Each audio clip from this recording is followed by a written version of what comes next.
Hello, folks. Darrell Dukes here with a Now Nation special report.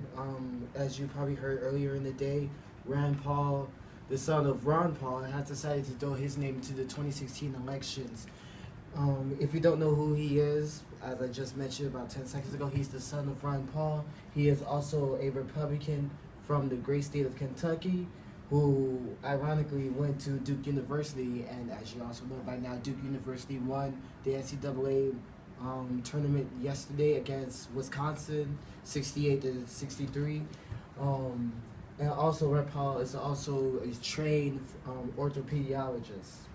Now, we would have the clip showing that he's showing his announcement, but due to the powers that be, we don't have that clip. But I'm pretty sure you can find it somewhere on YouTube.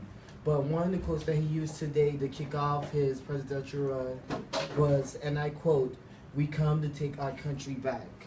Now, last week in our special report, when we announced that Marco Rubio is having a special announcement on the 13th of April, which you'll see live on Meekrek if you follow me on Twitter at Dukes Darrell, about whether or not he's going to run for the presidency or make another attempt for the Senate. That we do not know, nor we're not going to confirm what sources have said that Marco Rubio is going to be doing.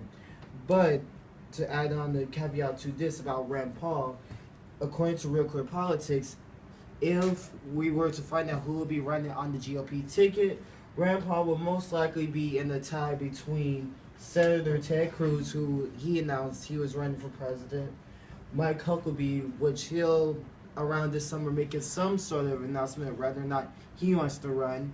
Yeah, if you remember, Mr. Huckabee left Fox News a while ago, late last year, from his weekend show Huckabee to whether or not find out if he's going to run for the presidency or not.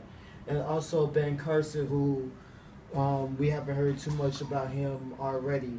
So just to recap the story that you most likely have heard earlier today, Rand Paul, son of Ron Paul, is going to make a bid towards the presidency, which will make the second official Republican to announce his candidacy. Now, as I mentioned, Marco Rubio, who will be making an announcement on the 13th of this month at the Freedom Tower in downtown, we don't know whether or not he's going to run, but that remains to be seen. But until then, stay with Now Nation for all updates, and until we meet again, stay gold. I'm Darrell Dukes reporting.